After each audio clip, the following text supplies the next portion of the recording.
She walked in with a gym bag on one shoulder and a quiet that felt almost out of place. The kind of quiet that doesn't ask for permission.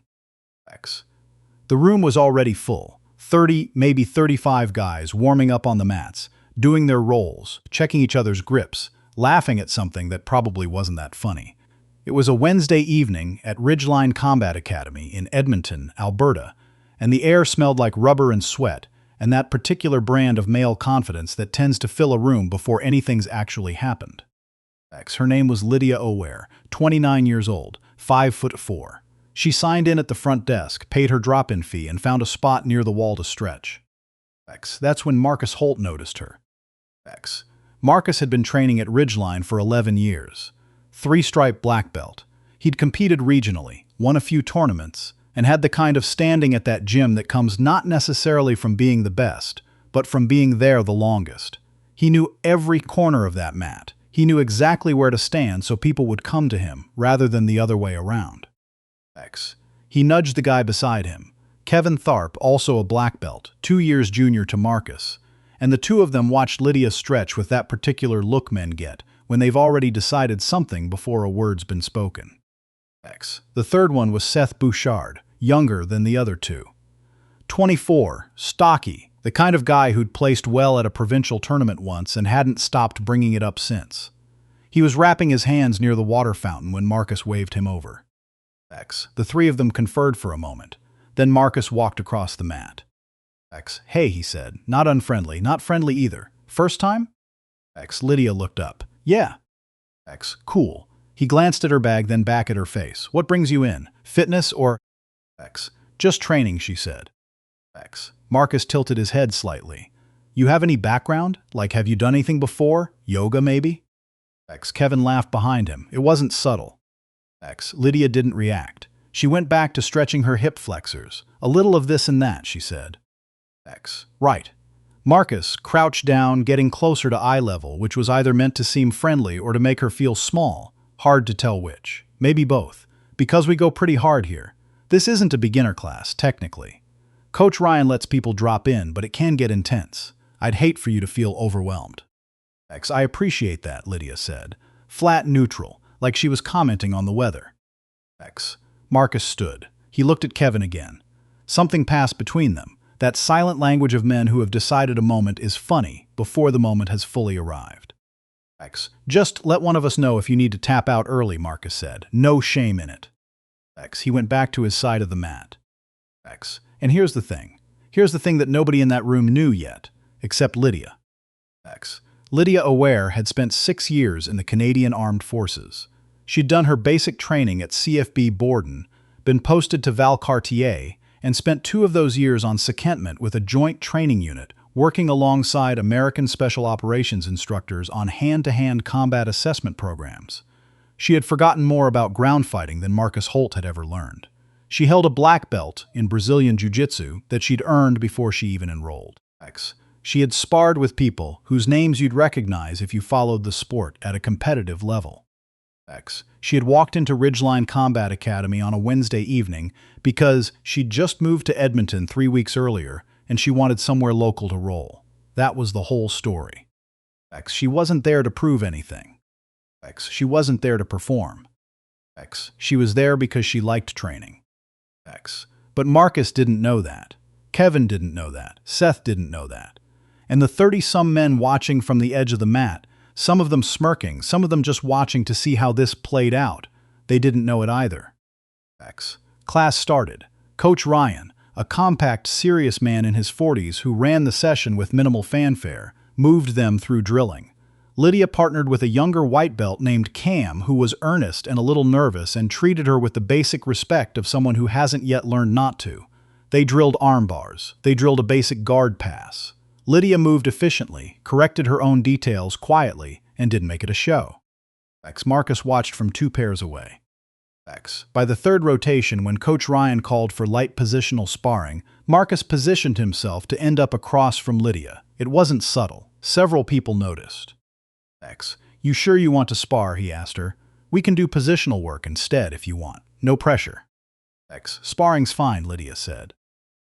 Okay. He smiled. It was the kind of smile that's doing something else underneath. I'll take it easy. X. They started from standing.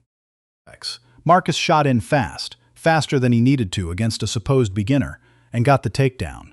Lydia went to her back. He settled into her guard, comfortable, already glancing up at Kevin like this was already over. X. Then Lydia's hips moved. X. If you've trained long enough, you recognize a moment when you've made a mistake. It's a physical sensation more than a thought. Something tightens, something shifts, and your body sends a message to your brain that says, wait, before your brain fully processes what's happening. X. Marcus felt that message approximately 2 seconds before Lydia swept him, took his back with a grip that was clean and precise and completely without hesitation, and locked in a rear naked choke that gave him about 4 seconds to tap or go to sleep. X. He tapped. X. The room got very quiet. X. Marcus sat up. His jaw was tight. He looked at Lydia the way people look at something they weren't expecting. Not quite anger yet, more like recalibration. Lucky position, he said. Let's go again. X. They went again. X. This time Marcus was more careful. He tried to control the pace, worked a slower game, tried to use his weight advantage. Lydia let him work for about 45 seconds, long enough for him to feel like he was getting somewhere, and then she moved through an inside heel hook setup so cleanly that he was tapping before he'd fully processed she was there. X. 2 submissions, under 3 minutes combined. X. Kevin stepped in. He didn't say anything, he just moved to the mat across from her, in a way that made it clear what was happening. X. Kevin was technical. More technical than Marcus, less ego in his game. He tried to keep things on the feet, where he had more confidence. He was good. Lydia wasn't dismissive. She worked, she moved, she gave him angles and then took them back. The roll went a full 4 minutes before she found the armbar she'd been positioning for since minute 2, extended it slowly enough that he had time to tap cleanly. X. 3 submissions. X. Seth was already on the mat before Kevin finished standing up. Seth didn't ask. He just assumed, which told you everything about where his head was. He was aggressive, used his weight, went hard from the start in a way that crossed the line between sparring and something else. X. Lydia adjusted. When Seth gave her his neck, which he did, because he was thinking about strength and not about angles, she took the guillotine, sat to guard, and finished it in under 30 seconds. X. 4 submissions, 3 opponents, roughly 8 minutes of total elapsed time. X. The room was silent in the way rooms get silent when something has genuinely surprised people. X. Coach Ryan, who had been watching from the edge of the mat for the last several minutes, crossed his arms and said nothing, but he was watching Lydia with an expression that had shifted from observational to something closer to professional interest. X. Marcus stood near the wall. His face was doing several things at once. X. What happened next is where this story gets a different kind of weight. X. After class, mats swept, water bottles gathered, people filtering toward the exit. Marcus found Coach Ryan near the equipment storage. X. Who told her she could just walk in here, and he stopped. Restarted. I'm just saying, if she's going to train here, maybe she should start in the fundamentals class. With the white belts. X. Coach Ryan looked at him for a long moment. Marcus, she just submitted you twice. X. I wasn't going full. X. I know what you were doing. Ryan's voice was even. That's the point. X. The conversation ended there. But it didn't end if you follow the distinction. X. What came out over the following week, partly through the gym's own informal channels, partly through a member who'd done some digging after class, was that Marcus Holt had, on his coaching bio on the gym's website, listed a military service background. Special Forces adjacent, it implied. Nothing explicit enough to be a clear lie, but something that had always added a certain texture to how people saw him. A gravity. X. It was the kind of claim that gyms sometimes let slide because it's good for business and nobody checks. X. Somebody checked. X. Marcus Holt had never served. He'd attended a one-weekend civilian tactical training course in 2019, the kind you pay $300 for and leave with a certificate and some photos, and had let that calcify, over years of telling, into something it wasn't. X. Lydia Oware found out the same way anyone did, through the gym group chat, where someone had posted the comparison between Marcus's bio and his actual record. X. She didn't post anything, she didn't comment, she just showed up the following Wednesday. Same time, same quiet, same gym bag on one shoulder. X. Coach Ryan had made some changes in the interim. The website bio was gone. More significantly, he'd asked Lydia if she'd consider leading a women's training session on Sunday mornings. A slot the gym had been trying to fill for a year and a half, mostly because no one with the right credentials had been interested enough to commit. She said she'd think about it. She thought about it for about 48 hours and then said yes. That first Sunday session had 6 people. 3 weeks later, it had 14. 2 months after that, the Sunday morning class at Ridgeline was the second best attended session of the week, and 3 of the women who'd started in that group had begun competing at regional tournaments. Lydia didn't make a speech about any of it. She didn't post about it. She trained, she taught, she corrected details, she stayed late when someone had a question. Marcus Holt stopped coming to Wednesday evening sessions around the 3rd week. Kevin transferred to a gym on the south side of the city. Seth was still around, quieter than before, mostly keeping to the drilling rotations and not pushing for sparring the way he used to.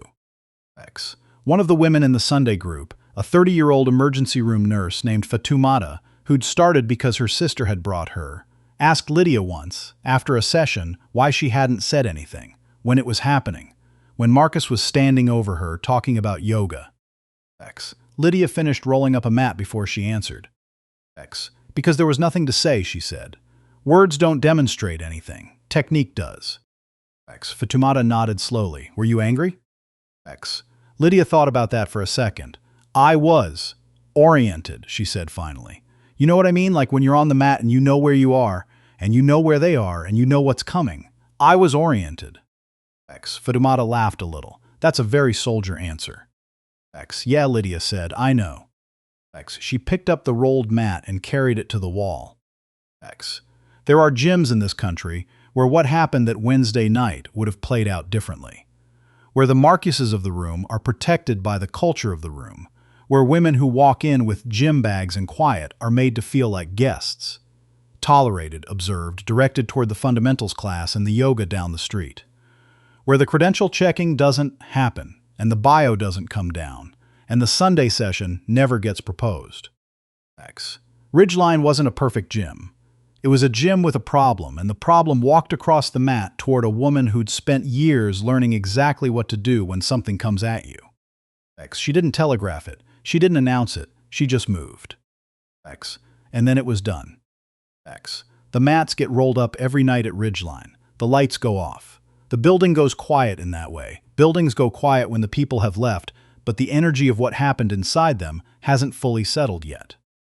On Sunday mornings, the lights come back on early. I keep thinking about the moment Marcus crouched down on that mat, getting close to eye level, talking about yoga, talking about overwhelm, while Lydia just stretched and said almost nothing. What strikes me isn't what she did later.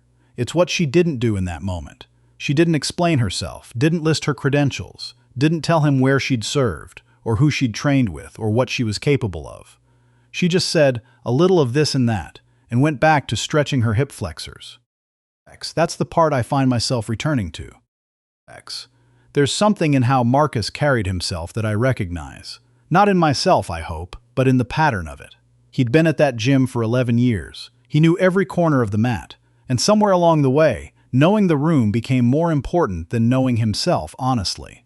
He built a reputation partly on something he hadn't actually done. Not because he was uniquely terrible, but because nobody ever asked him to account for it. The room let it go. The culture let it slide. And over time, a $300 weekend certificate became, in the telling, something heavier and more decorated than it ever was. That's what happens when you stop being honest about your own limits. You don't just mislead other people, you start misleading yourself. And then someone walks in on a Wednesday evening with a gym bag and quiet eyes, and the whole thing comes apart in 8 minutes. What Lydia had, and I think this is worth sitting with, wasn't just skill. Skill alone doesn't account for how she moved through that room. It was something underneath the skill.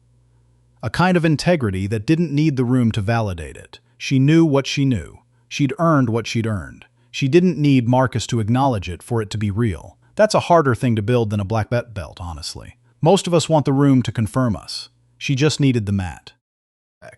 And the perseverance in her, that's the piece that doesn't show up in the 8 minutes of sparring. It shows up in the years before that room, in the postings, In the training. In the Sunday mornings, she showed up to teach 6 people when she could have shown up to no one.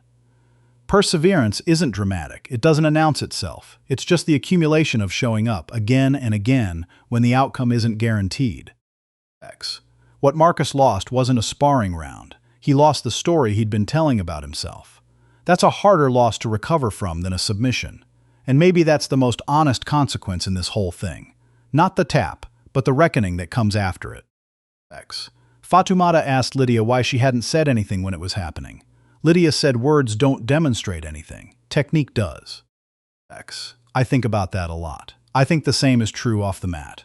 Character doesn't announce itself. It demonstrates. What you actually are shows up in how you move through a room, how you treat someone who can't do anything for you, whether what you claim about yourself holds up when the pressure arrives. X. Lydia's did. X. That Wednesday night in Edmonton, 3 black belts found out the hard way that quiet is not the same as empty.